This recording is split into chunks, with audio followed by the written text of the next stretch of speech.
नमस्कार, मैं डॉक्टर पल्लवी मेहता और आज इस एपिसोड में मैं आप सबको डिलीवरी के बाद आने वाले सबसे कॉमन क्वेश्चंस का आंसर देना चाहूँगी।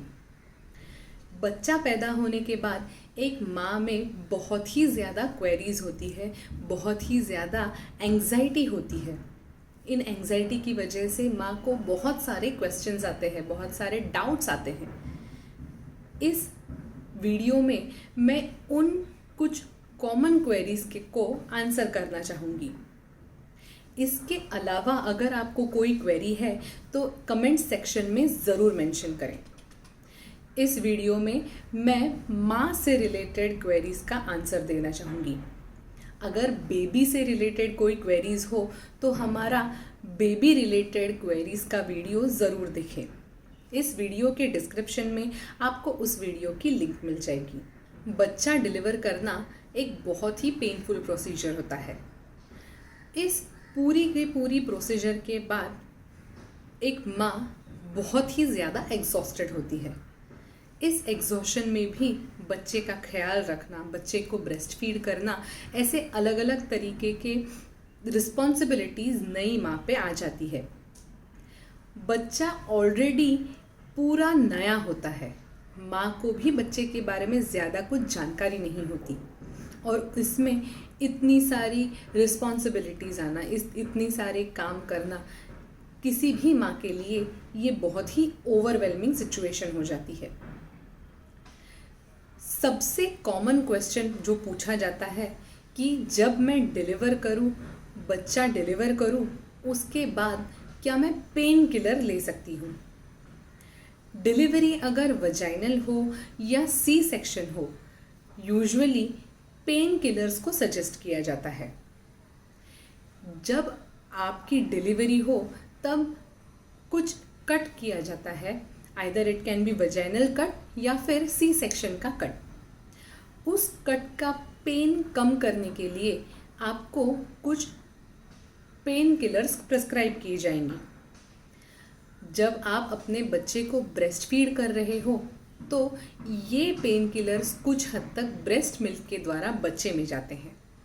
इसीलिए इट इज़ बेस्ट कि आप प्रिस्क्राइब्ड पेन किलर को ही कंज्यूम करें और प्रिस्क्राइब्ड क्वांटिटी में ही कंज्यूम करें। ये दर्द धीरे धीरे करके फेड हो जाएगा। धीरे धीरे करके आप अपने रेगुलर एक्टिविटीज़, रेगुलर बॉडी को पा जाएंगे। डिलीवरी के तुरंत बाद, खास करके जब सी सेक्शन के द्वारा डिलीवरी हो रही हो, तब कई लड़कियों में, कई औरतों में इमीडिएटली ब्रेस्ट मिल्क डेवलप नहीं होता। इसीलिए एक क्वेश्चन बार बार हमें पूछा जाता है कि अगर ब्रेस्ट मिल्क आ ही नहीं रहा है तो क्या मैं मेरे बच्चे को ब्रेस्ट फीडिंग करने के लिए ब्रेस्ट पे लैच ऑन करूं या इज़ इट एडवाइजेबल? तो इसका एक बहुत ही स्ट्रेट फॉरवर्ड आंसर है, जी हाँ। ब्रेस्ट फीडिंग बच्चे की वजह से और भी ज़्यादा फैसिलिटेट होता है। जब एक बच्चा माँ को लैच करता है तो धीरे धीरे करके ब्रेन में से ब्रेस्ट मिल्क को प्रोड्यूस करने का, ब्रेस्ट मिल्क सिक्रीट करने का सिग्नल जनरेट होता है। ये एक ऐसा मैकेनिज्म है जो डिमांड होने पे सप्लाई किया जाता है।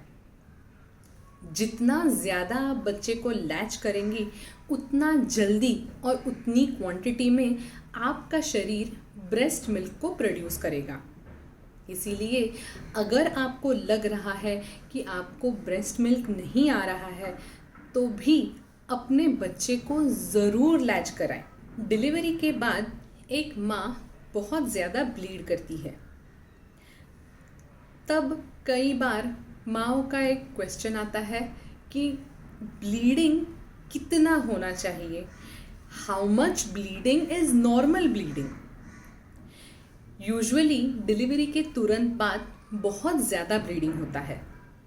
कई बार औरतें बहुत बड़े बड़े क्लॉट्स करने के बारे में भी कंप्लेन करती है।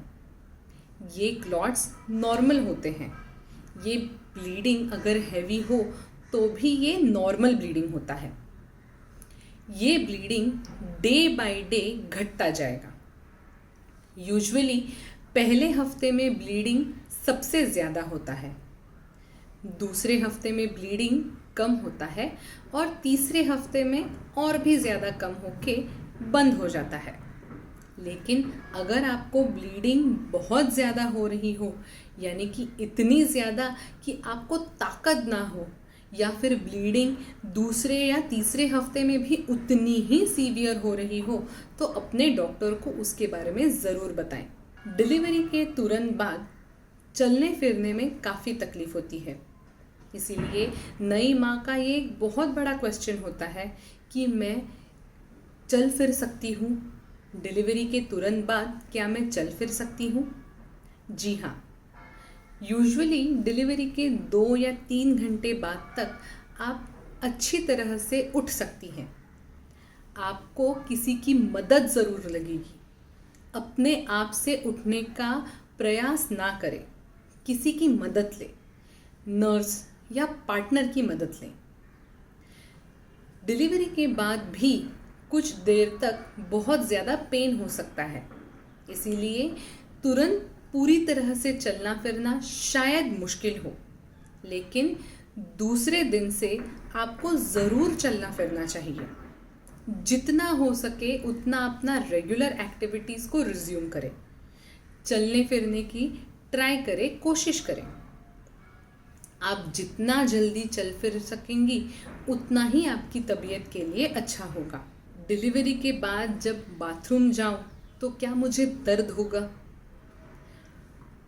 यूजुअली डिलीवरी के तुरंत बाद पहली यूरिन या पहले मोशन में दर्द हो सकता है। पहली यूरिन में काफ़ी ज़्यादा जलन भी हो सकती है, ख़ास तौर पे अगर वजाइनल बर्थ हो गया हो तो डिलीवरी के तुरंत बाद यूरिन पास करने में काफ़ी जलन हो सकती है, क्योंकि डिलीवरी के टाइम पे वजाइना पे बहुत ज़्यादा इंजरी हो सकती है। कट भी दिया जा सकता है जिसे कहा जाता है एपिजियोटॉमी कट। इस कट की वजह से यूरिन पास करते समय बर्निंग हो सकता है। अगर आपको बहुत ज़्यादा तकलीफ हो रही हो तो आपके डॉक्टर को नंबिंग क्रीम देने का सुझाव रिक्वेस्ट ज़रूर करें। नंबिंग क्रीम लगा के आप यूरिन काफ़ी कंफर्टेबली पास कर सकती हैं।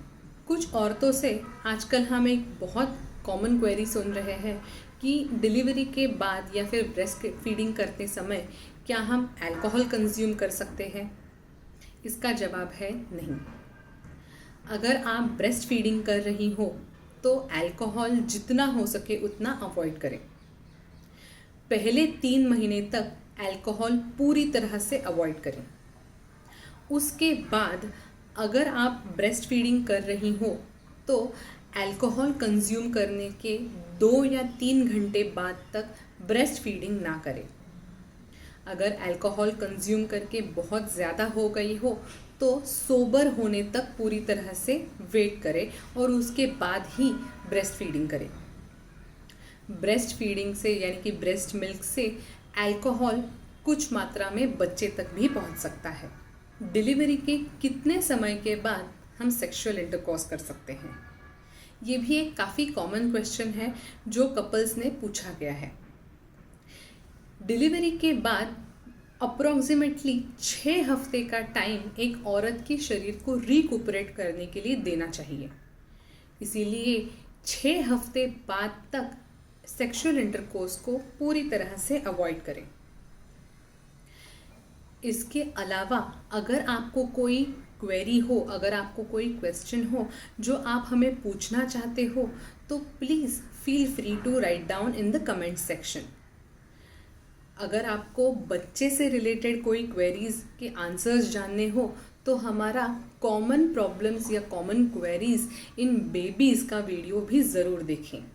इस वीडियो के डिस्क्रिप्शन में आपको उस वीडियो की लिंक मिल जाएगी। साथ ही साथ अगर आपने अब तक हमारे इस चैनल को सब्सक्राइब नहीं किया हो तो तुरंत लाल कलर का बटन दबाएं और हमारे इस चैनल को सब्सक्राइब करें। Thank you.